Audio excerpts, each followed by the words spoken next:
what I noticed about being an organizer of that group was that more Black people came to events. More people wanted to learn about polyamory when they saw me being an organizer. Welcome to Normalizing Non-Monogamy, the podcast where we interview incredible people from across the entire spectrum of non-monogamy to hear their fascinating stories. We always strive to bring guests on the show who have a healthy and positive approach to non-monogamy. However, everyone approaches this a little differently, and at its core, our show is about hearing and learning from different experiences and approaches people have. With that in mind, it's important to remember that the views and opinions expressed by our guests do not necessarily represent those of our own. It's also important to remember that we aren't doctors or therapists and that we produce this show for entertainment purposes only. Please consult a medical professional for anything regarding your health that you might learn about on this show. We should also let you know that this podcast will hopefully include some explicit language. So, if that kind of thing offends you, you should probably keep listening until it no longer does. If you're under 18, we'd suggest finding a different show or gather up your parents and listen as a family. Enjoy! Okay, it's working. Welcome to episode 38, right? Yes, 38. We're Finn and Emma. Every week we're Finn and Emma. Yep. And today we have a fun interview with a woman named Crystal. And she is the... website editor? Yes. I wanted to call it the website design, and that's not right. Website editor for a website called blackandpoly.org. Yeah, we have a great conversation with her about race, about polyamory, and about being on the autism spectrum. So it's a super cool conversation, and we're super excited to get into it. We're not going to ramble a whole lot. We just wanted to say a big thank you to everybody who listened to me at the end of last week's episode and set your home pages to normalizingnonmonogamy.com. Especially on your work computer. Yeah, work computer doesn't matter. Work computer, your kid's computer, doesn't really matter. It's just for everybody. Anyway, if you're on our website, since it's your homepage, and you go to the resources page, yeah, you can find links to stdcheck.com, which is an online testing service for STDs. It is fast and easy, as I always say, and it is, you can get... Sometimes you say it's quick and fast easy. I know. Well, it's all of those things. You can get $10 off by using the link on our page. Also, Casty is an online dating service. You can get a free 30-day trial by using the link on our page, or a free 90-day trial if you leave us a review on any podcast platform. Okay. It's also not a platform. Never mind. I got nothing. No, You're trying to make a joke. I had a funny joke. But it didn't work. Okay, so let's just go to the episode. Let's go to the episode. Yeah. Bye, everyone. Bye. Not yet. Not bye. We're not leaving. But we'll be back. Okay. We are leaving. Okay. I have to go make a drink. Let's go. Well, thanks, Crystal, for joining us today. Well, we reached out to you about, a month or so ago, and we've been trying to connect, but for anybody who doesn't know who you are, which is probably everybody, do you mind just sharing a little bit about who you are, your background, and maybe some of the things that you have going on? Yeah, I'm Crystal. I live in the Charlotte, North Carolina area. I'm the website editor for blackandpoly.org, which is a website and blog dedicated to Black people and people of color living polyamorously. I've been the website editor for about 2 years now. And I'm a member of the Facebook group, which is a kind of a good discussion forum for people who are interested in polyamory and wanting to know how to do it, especially as it relates to race and polyamory. Okay. Yeah, that's, that was one of the reasons we kind of reached out, because we saw that as a resource, and we thought that it would be a really good thing to have out there for people. So, I mean, do you mind, before we jump in, just talking a little bit more about the group and how it works, how it came to be, and maybe some of the things that you do, within the community or within the group? Yeah, so Ron Young is the founder of Black and Poly. He wanted to have a place where people could explore polyamory and what it was and feel safe within their culture, the Black culture. So he founded the group about 5 years ago. And he also got Kato Cooks, who lives in California, to be part of the founding group of members. And he wanted to create a space for Black people to talk about polyamory as it relates to their culture and the issues that come up, particularly for Black people as they transition to polyamorous relationships. So the group is open to all people. It's open to people in different stages of exploring non-monogamy. And we have really interesting discussions about, what to tell my family, how do I go find partners. We have people who are interested in polyamory from the nation building aspect, who want to create kind of a Black center of power. And so they feel like polyamory is the way to do that. We have people who are on the asexual spectrum. We have all kinds of people who are LGBTQ. It's a really great place just to talk about what polyamory is and how we practice it. And is it only an online community, or are there in-person meetups as well? Yeah, there are about 10 to 15 in-person meetup groups, and those are run through meetup.com. And so they are all over the country. There's Texas, there's San Francisco, DC area, Chicago. So there's a lot of different in-person groups, and they meet about once a quarter and have discussion topics. Very cool. Yeah, I think that's a really great resource. And I'm curious if somebody who isn't a person of color wanted to be a part of it to maybe help open their eyes and get better understanding of, trying to gain some empathy. Is that something that would be an option for somebody? Yeah, the Facebook group and the meetup groups are open to people no matter what race they are. One thing that we're aware of in the Facebook group especially is that some people who are not Black or people of color will come in and just want to learn, how Black people do things or what Black people think. And for me especially, that's kind of uncomfortable, because it's like you're studying us as experiments or just trying to see us as something weird and odd, when really what we do is almost exactly the same as what white people do. So there are some cultural things that you can learn from us by participating in the Facebook group, but you can learn those things just by observing and being around Black people in normal life. Sure. Yeah, I think that makes total sense. So one would infer that you yourself are poly. Do you mind talking a little bit about your sort of journey into that and what sort of form it takes for you, since we kind of know there's all sort of a spectrum of it? Mm-hmm. Yeah, I started my journey about 10 years ago. When I got out of college, I moved to a new state, and I had no experience with relationships or my sexuality at all. So I started going on Craigslist and just having sex with random people all over the state. And that was fun. I found the BDSM community through that. I found people who were polyamorous and non-monogamous through that. But I considered myself an unethical slut. I felt like I hurt a lot of people. I got hurt a lot myself. So eventually I kind of dialed down what I was doing and started seeking more genuine, authentic relationships. And that's where I met my husband. We met through the BDSM community and through this poly clique that was around Indianapolis. And so we got married, and we were together for 4 years, and we had a daughter. But eventually I decided that I wanted to leave the marriage. It wasn't related to polyamory. We had an open marriage while we were together, but I just didn't want to live with him anymore. So we split up. I moved back down to North Carolina with my daughter. And after that, I became solo poly, which means that I don't plan on cohabitating with anybody. I don't share finances with anybody. I don't share childcare with anybody. I'm just my person, me with my daughter in my house, and I date other people, close to me that I care about.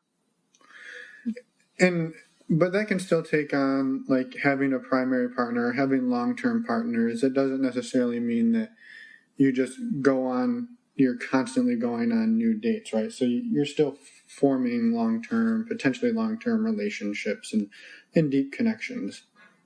Yeah, I definitely have some long-term relationships. there's some times where I meet somebody and it's just a short-term thing, and I'm okay with that. Yeah, but I have a variety of different types of relationships. Some are sexual, some are kind of romantic, some are just kind of like friends with sex or friends without sex. So I consider all those as part of my polycule relationships that I had. And when you were married, you mentioned you had an open relationship during that time as well. Was that a poly relationship where you both had separate partners, or was it more you dated other people together? It was more we dated other people together. So he had a one penis policy, which means that we only dated women. So we dated together and we looked for women who we would be compatible with. There was one couple that we met and started to talk to, but our marriage was unhealthy for a lot of reasons, and so I felt like us dating was not a healthy way to. We weren't having healthy relationships with other people because we couldn't have a healthy relationship with us. And so one would assume again that if with the one penis policy that you were bisexual, or at least open to exploring that. Was that something that you had explored prior to getting married, and was something that coming into the marriage was something that was a known entity? Yeah, for me, it was definitely something I knew about myself, and I was okay with when we got married, and I was willing to date other women. Okay. Yeah, and so now that you've gone out on the solo poly route, are you open to all sorts of relationships, whether it's men, women, or possibly even somewhere in between? Yeah, so I have 2 partners who are trans, and then I date men and women. So yeah, I consider myself bisexual still, but I guess it would be more accurate to say I'm pansexual. Pansexual, okay, yeah. I think that's something we're hearing a lot more lately, is people gravitating towards that, and I don't know, I think that's really great. Yeah, no, I think so too, and I think it makes a lot of sense. Why put constraints on it when you're attracted to anybody, basically, depending on the person. Mm-hmm. So have you, I guess, what are some of the things that you've learned about yourself through this journey? Like, I know for us, we kind of came together in a monogamous way and then opened our relationship up. But it sounds like almost from the beginning, you were sort of just always in a state of multiple relationships, whether they were long or short term. I guess maybe where did you see models of that growing up, or how did you know that was sort of the way that you wanted to go about it? Well, I have this theory about the Black community, and that's that the Black community has been non-monogamous for a long time, that we're kind of used to non-monogamy. So if you think of like stereotypes about Black people, you have baby daddy. So we have these areas where it's acceptable to have multiple partners. It's acceptable to have a parent who is not, that you're currently not in a relationship with, and it's usually classified under cheating and stepping out on people. But there's this subcurrent of acceptability to it. So when I was growing up, my parents did sleep around on each other, and they argued about it a lot, but it just kept happening, and then they split up. So there was always this idea that it's okay to do this. We just have to pretend like it's not a good thing. So now that I'm an adult and I see my parents' relationships, looking back, I can understand that, they had to fit within this culture that said cheating on people is not right, but they also have needs that they want to get met. So it was almost, you feel like they wanted to be non-monogamous, but didn't really have a model or a framework to do it in a healthy way. Yeah, exactly. Okay.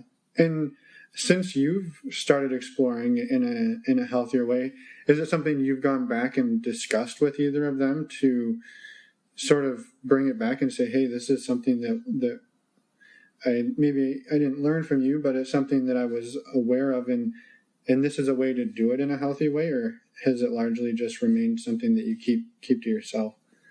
No, they're both aware of how I live, and it's kind of the same tension where they have to say is not acceptable, but I've given the book more than 2 to my mom and talked to her about it in her own relationships. And I think, they're still kind of uncomfortable with it. But my mom has met, well, both of my parents have met some of my partners, and they know, the kind of support system that I have and what I do with my life. So I think they both understand that this is what I want to do.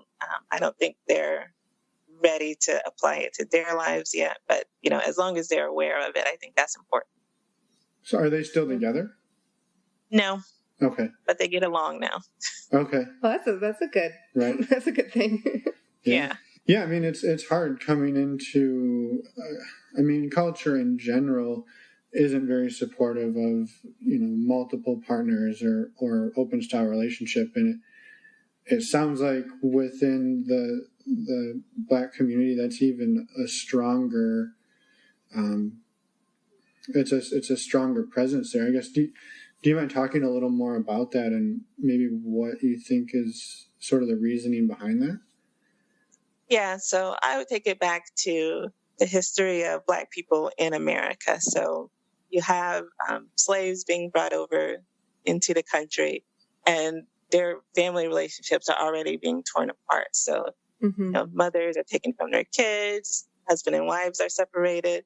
So you already have this destruction of the core family unit.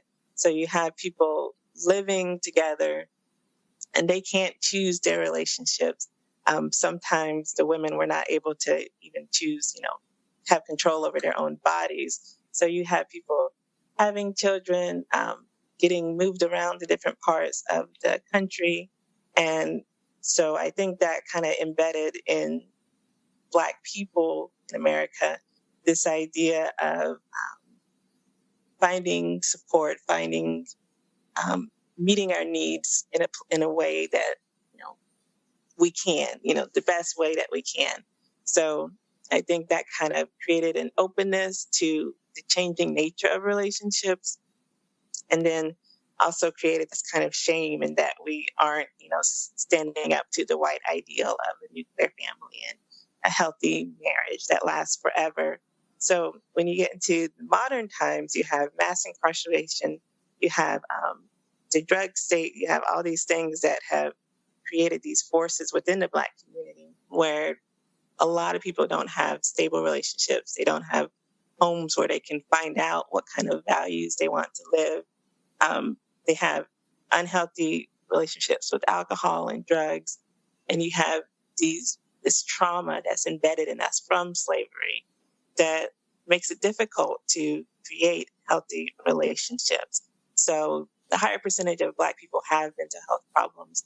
And oftentimes that's, they fix it or try to fix it with alcohol or drugs or codependency. So I think that one of the ways that the Black culture has evolved is to create these networks of relationships that kind of get different needs met. So some people have sexual needs, some people have needs for security, emotional safety. So we're getting these needs met through different relationships with people in our community.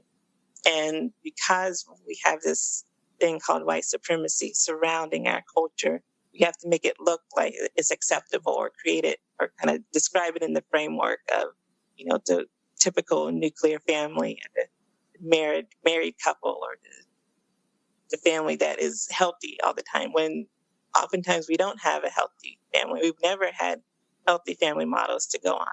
Right. And so I guess the point that you're trying to make there, and correct me if I'm wrong, is that it wasn't as common, or maybe still isn't as common, for people of color to feel that it was acceptable to engage in like an ethical, non-monogamous framework because they felt that they so strongly had to conform to what people were thinking that they should be. Yeah, our goal has always been to look white, act white, to be what the white people are being. And there's still a lot of that in Black culture where we have to, be a middle-class family with 2.5 kids and all of that. Yeah. But there's also the recognition that we have our way of doing things. And I think if more people said it's okay that we do it this way, then we would be much healthier. Right. And I guess so maybe, do you mind elaborating it? And I would imagine you see differences within the Black poly community versus the poly community as a whole, and understanding that there's overlap between those two, but what are some of the differences you see or that you've experienced yourself within your past 10 years in that? Being in, I guess, because you're in both communities, right? You're in the broader poly community, but you're also in part of sort of this subsector of it. So maybe compare and contrast some of those differences. So I would say the Black poly community is more secretive. So there's a lot of people that I know that I've talked to or that I've had relationships with, and they're not willing to be open about their non-monogamy to their family or to people they work with or their other relationships. Whereas non-monogamy now is becoming mainstream enough that there are white people who are willing to be open about it and to advocate for it. And the Black community, the Black poly community is just not there yet. Another difference is that a lot of Black people become non-monogamous or enter polyamory as a way of nation building, like I said before.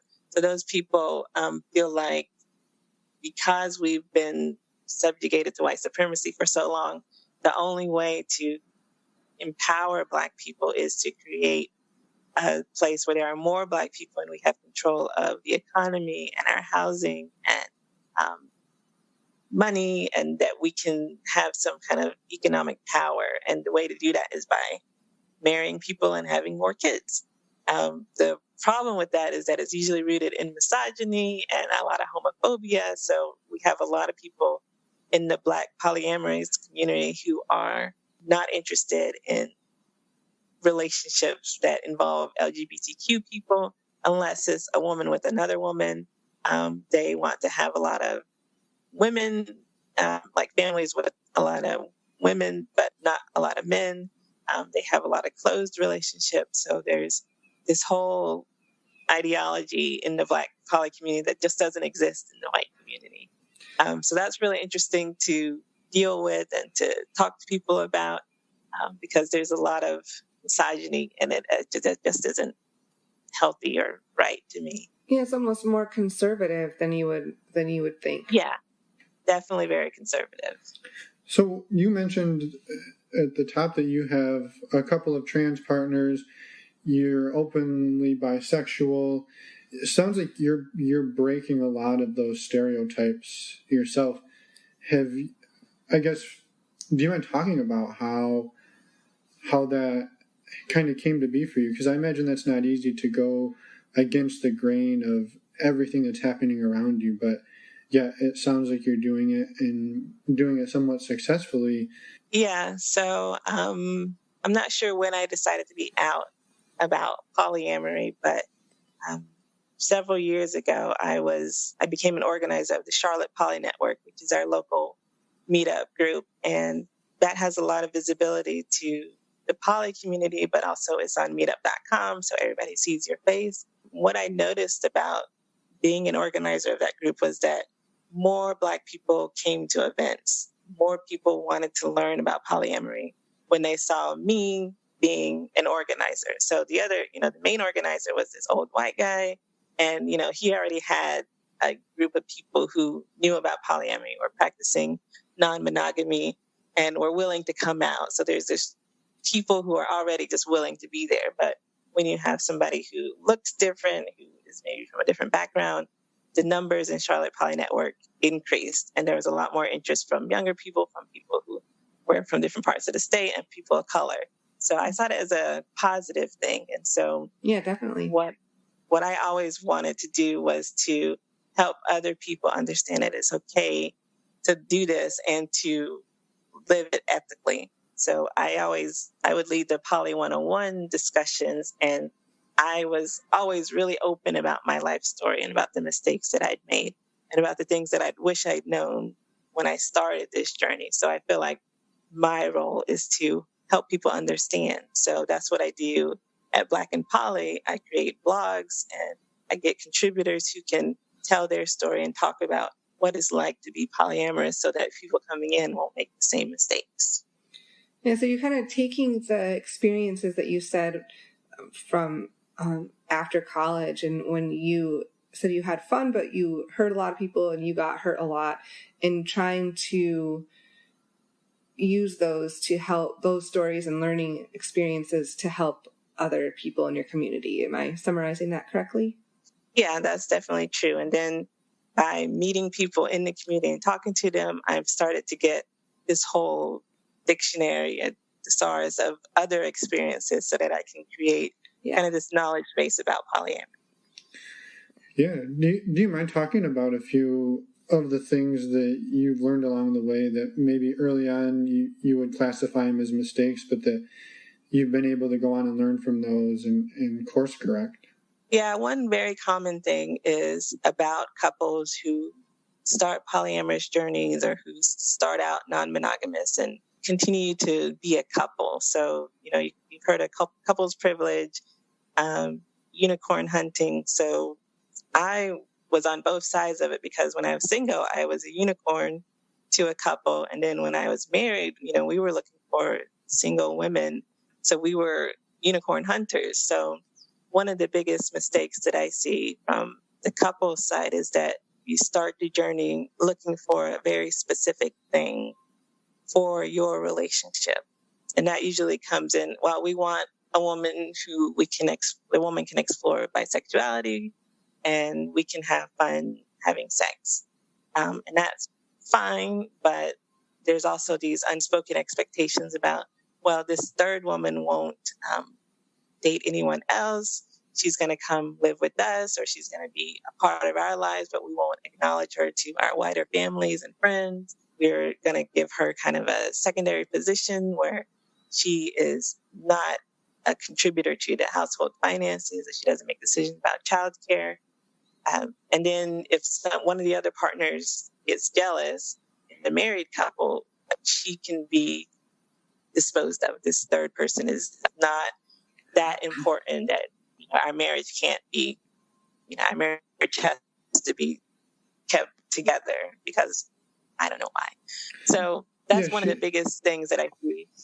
Yeah, no, she sort of becomes like something like someone that belongs to them, and then when they feel it's convenient, they'll have her around. When it's not convenient, she's gone. And we've heard that a few times from other people, that the inequality that comes with that unicorn hunting is kind of, and not kind of, but is quite degrading to people.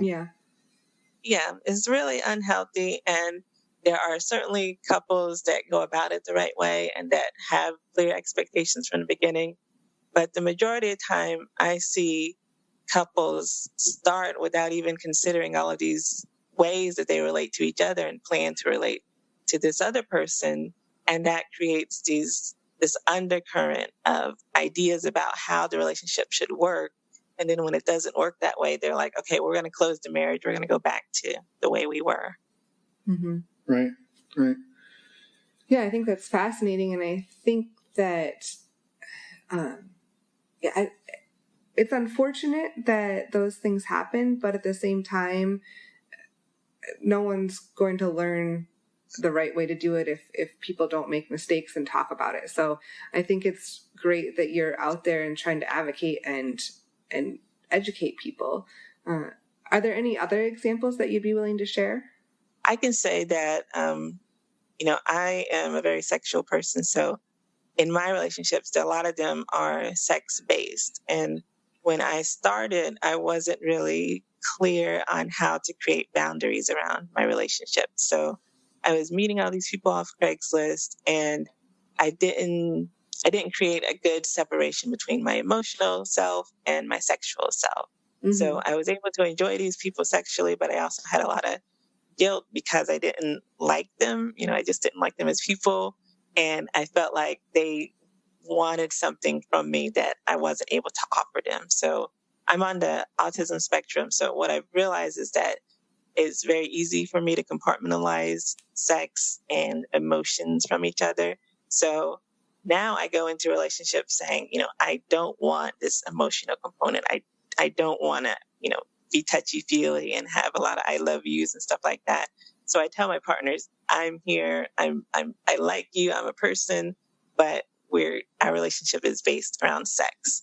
And when I'm ready to create that emotional component with people, I say, okay, I'm willing to provide emotional support or be an emotional support for you. And now we can take this step and include another part of my life into our life.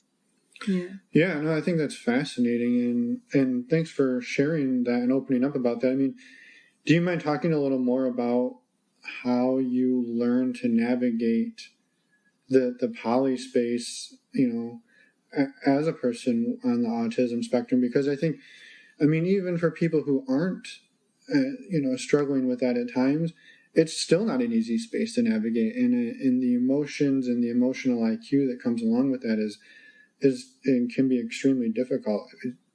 If you don't mind talking a little more about how you learn to navigate that and some of the tools that you use to do that, I think that'd be very valuable to people out there. Okay. What I've learned is that people create a lot of assumptions around what a relationship is.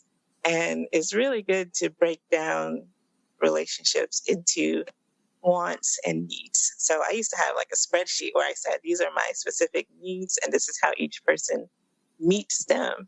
And people thought, or they probably still think that that's weird, but it's a good way for me to say, in a relationship, my expectations are to have emotional support, to have someone text or call me every once in a while, to have good sex, to have things that we can do outside of the bedroom, things like that, to share finances, to help provide childcare for my daughter. Those are things that we come into relationships with, especially if it's a traditional monogamous relationship. We say our relationship is going to have all of these things in it, but we never explicitly say that's what a relationship is. And so when people start relationships with people, they may have all these expectations that are unspoken, and then they get unhappy with the relationship because they have needs and expectations that aren't being met. That happens a lot with couples that do start exploring non-monogamy because they say, well, I'm not getting something, so maybe somebody else can provide it.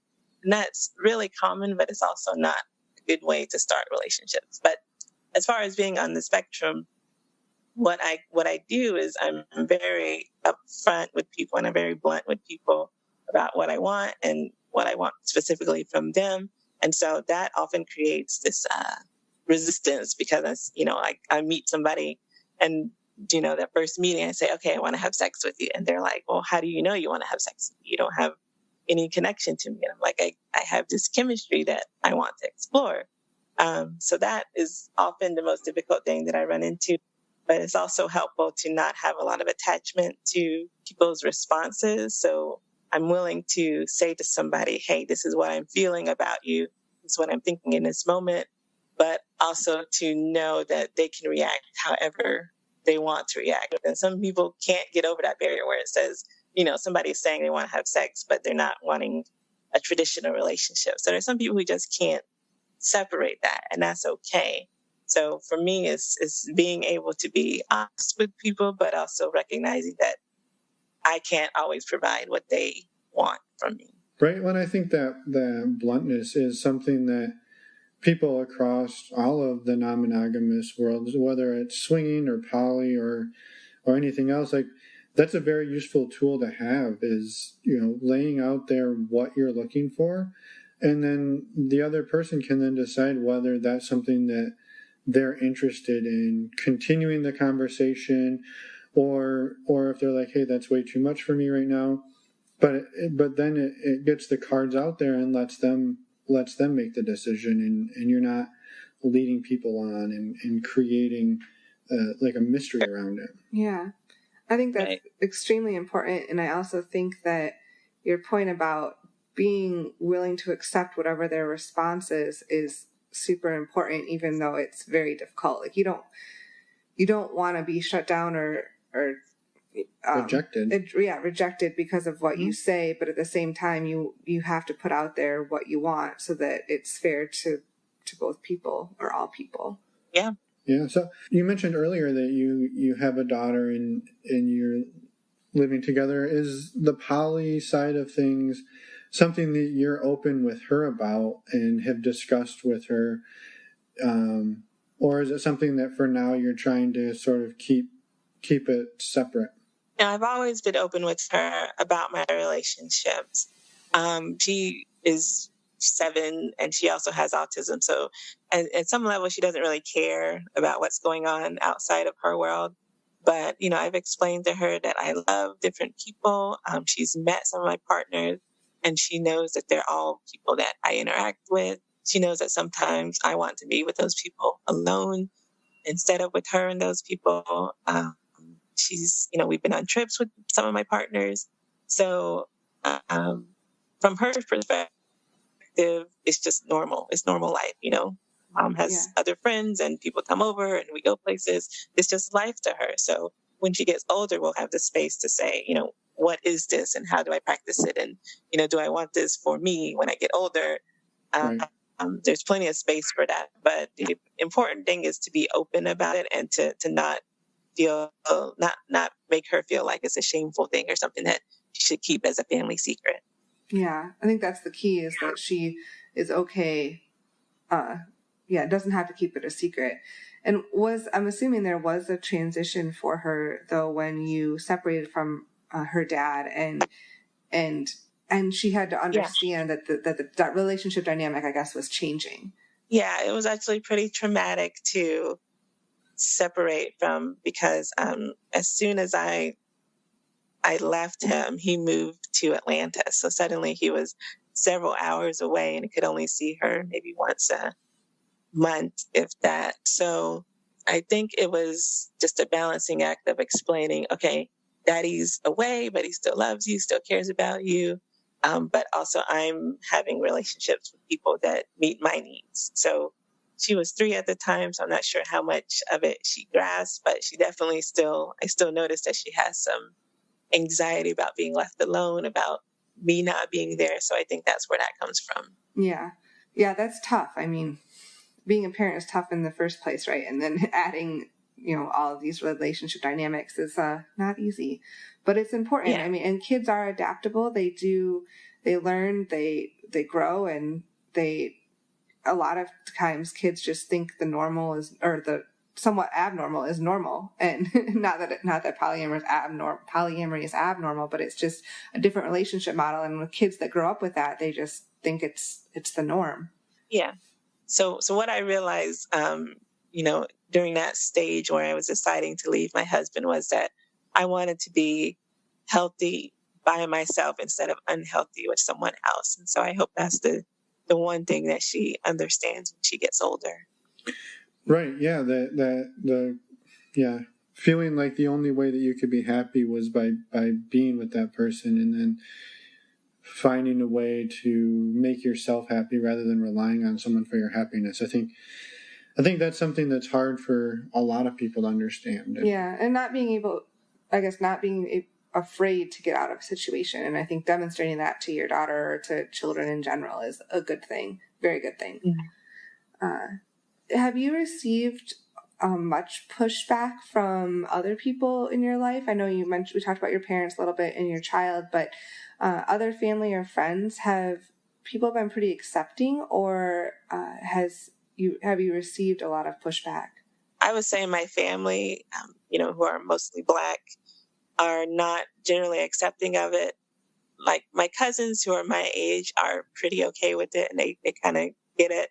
But my aunts and uncles, grandparents, great-grandparents, well, not great-grandparents, the other people in my life are kind of unsure about it. So my sister actually was, she doesn't consider herself non-monogamous, but when she met her partner, he was married to another person. And my aunt was unwilling to come to their commitment ceremony because he was still married to this person. So that was kind of one of the things that shed light on how they view non-monogamy. And so that was an opportunity to have a discussion, but it didn't really go anywhere. But it was important to talk that out with my family. So was your sister's partner, was he non-monogamous, or was that? Yeah. So yeah, they had opened up their marriage and were dating other people. He eventually divorced her.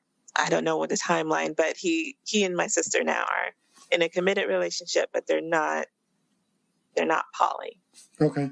Yeah, it's fascinating. And I think, yeah, there's just so many different ways that people go about it that it's so hard to say, like, oh, this is the right way, that's the right way. And I think that's one of the things that we wanted to try and highlight with this show is just how everybody does it a little bit different, and it doesn't mean that your way is better or your way is worse. So I think it's fun to hear the different ways that people go about it. Mm-hmm. Yeah.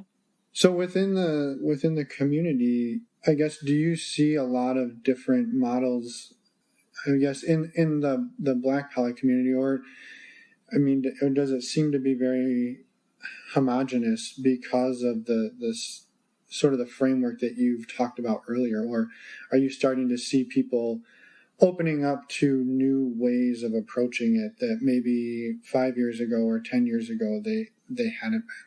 Yeah, I would say for Black and queer people, that's LGBTQ people, they are a lot more open to different ways of doing non-monogamy. So you'll see LGBTQ people who are less focused on traditional, polyamory, like triads or quads or, Vs. So they do more relationship anarchy, where they have relationships that are kind of defined on each individual's terms. So I see a lot of the queer community embracing that. The more heterosexual Black community is still kind of traditional in that usually it's a couple looking to date a third person, or it's a woman who's going to date people on her own.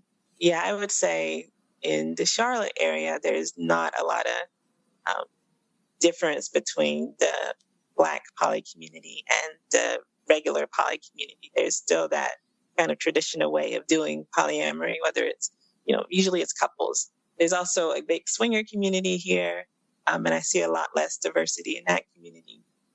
But that just may be that I don't know a lot of Black swingers. Mm-hmm. So is that something that you have tried or considered trying, is going, I guess, the more traditional swinger route? No, it's never been very interesting to me. I've been to play parties or sex parties, but the whole structure of swinging has never been something I wanted to really get into. Yeah. Do you see much blending between the two in Charlotte, or do they largely remain separate entities? They're usually very different. Like the Charlotte Poly Network is probably the biggest polyamory group in the region, and there's some overlap in members. There are lots of people who are swingers who join the meetup group, and then there are people who are just polyamorous. But usually what I see is that the swingers are more interested in sexual relationships, or, finding a woman to date individually instead of, finding a woman who's polyamorous and dating them. Okay. Yeah. Right. I guess for yourself, do you mind talking a little bit about what you see moving forward then? Like, do you think you'll consider consider keeping the same sort of relationship strategy that you have with the solo poly and multiple different partners, or do you see it changing and morphing over time? Or maybe a better question, have you seen it change and morph over the last 5 years or the last 10 years as you've learned more and gotten more experience? Yeah, so I'm almost 5 years away from divorcing my husband, and I've noticed that at the beginning I was not interested in a lot of romantic relationships. I definitely had that mindset of I'm just going to get my needs met, and not a lot of my needs were for emotional support.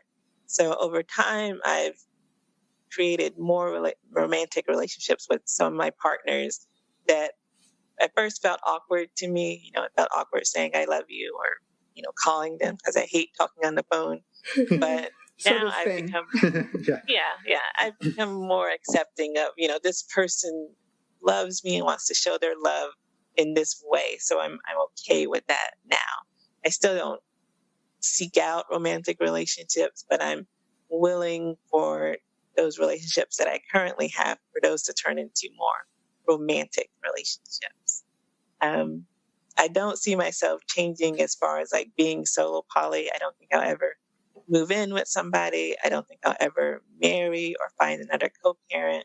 I just see that I'll continue meeting people and exploring relationships with them and seeing how we fit together as far as our needs and wants. Yeah. I think that's a really good approach. I mean, you never know what will happen, right? And yeah, if it's working, right, why mess with it? Right? So, if someone wanted to, I guess, get involved with the Black Poly Network, or where do you suggest that they start if they had questions or if they wanted to learn more? So they can go to blackandpoly.org. That's blackandpoly.org.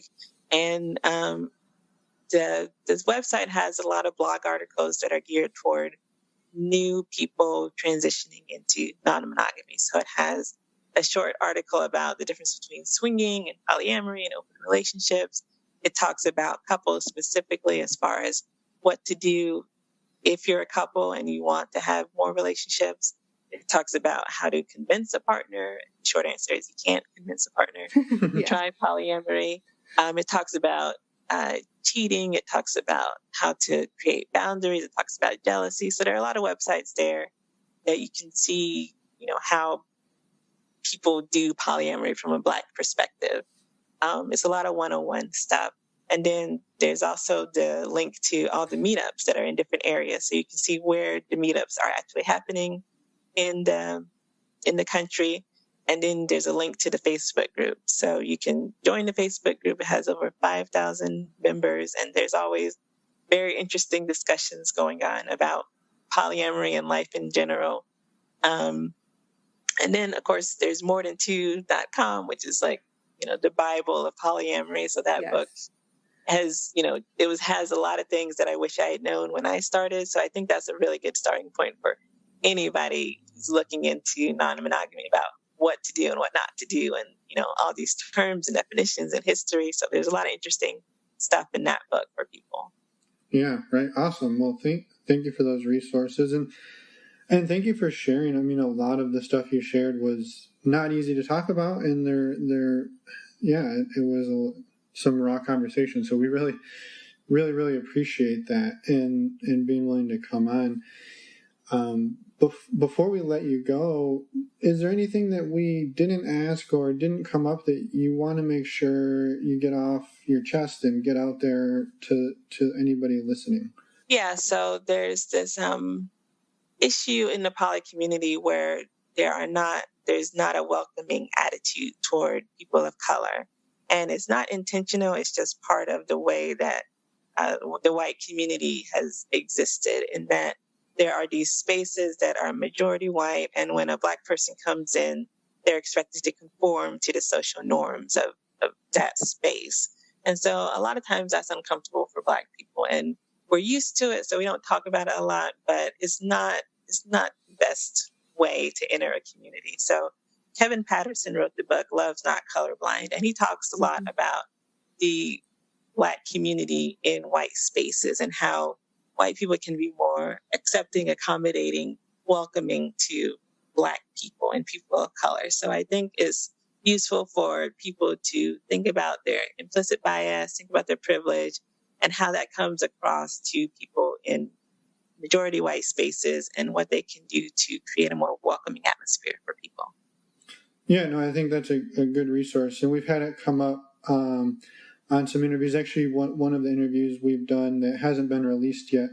It has by the time that this one was released, but not at the time of recording. But so that was a confusing sentence. But anyway, so yeah, thank you for bringing that up. And I think when I asked the question really early on about white people or people of different races joining the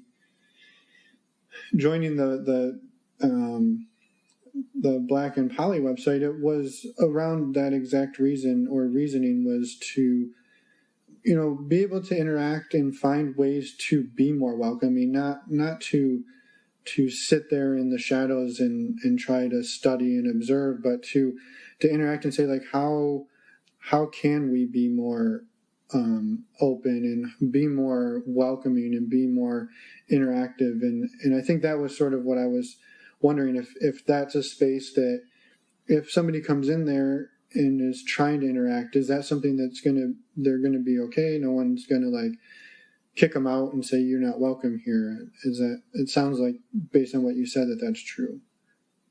Yeah, it's kind of two different conversations. Is how do Black people navigate polyamory and non-monogamy? And then how do white people create more welcoming spaces? And so I've seen this discussion for the second one in a lot more places than just in the polyamorous community. Yeah. So there's a lot to be learned just interacting around anti-racism and bias that you can learn without specifically looking at the polyamorous community. I think the Black and Poly group is more geared toward how do people navigate polyamory. So I don't think somebody observing or somebody participating in a conversation would necessarily get an idea of what Black people need to be to feel more welcome. So I think unless they ask that question specifically, they're not going to get a good idea about it. And then if they do ask that question, they may get a lot of questioning about, why is this important to you? Why are you asking it in this space? Because it's become a space where people can talk about what they're doing, not about what other people should do. Okay. Yeah, and I think that's totally fair. And maybe then the trick is finding those resources, and it sounds like Love Is Not Colorblind is a good place to start. And maybe we could do a follow-up conversation either with yourself or if you know of somebody else that would be interested in having that conversation with us about what can we do as people who aren't part of that community to be more welcoming to that community, whether it's on the poly side, whether it's on the swinging side, or in greater life in general. In general, yeah. Yeah, definitely. Yeah, that's the conversation that I've had with church groups. I've had with the intentional community movement. So yeah, I'm willing to have that conversation. Perfect. Well, if we weren't getting kicked out of our hotel room very short, we would probably try to have that conversation. But maybe that one sounds like it could probably go on a while, and maybe we will have to have a part 2 if you would be willing to at some point. Yeah, definitely. Awesome. Well, thank you again for your time and for talking with us and for sharing everything with us. We greatly appreciate it. Yeah, I think your story is definitely, a little bit different than some of the other stories we've had in the podcast, and that's exactly what we want. We want a wide variety of people. So thank you again for your time.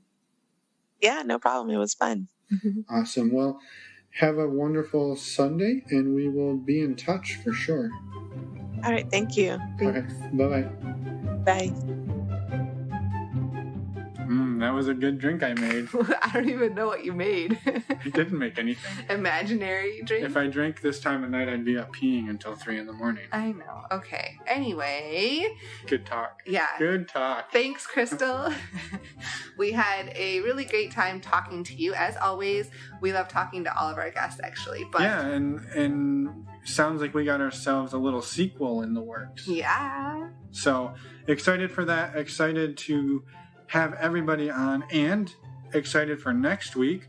We have a great interview with Fight Boring Marriages, which is a blog. It's a blog that is about fighting boring marriages. I know. And you will all see that in your ears in 1 week.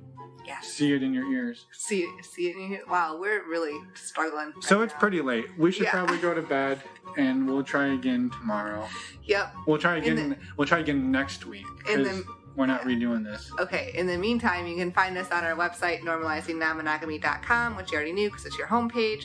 And you can find us on Twitter and not Instagram, Twitter and Cassidy under the screen name NNM Podcast. We should get a MySpace. You can do that. I don't want to monitor that. All right. But you can. No, I'm not doing it. Okay. Bye, everyone.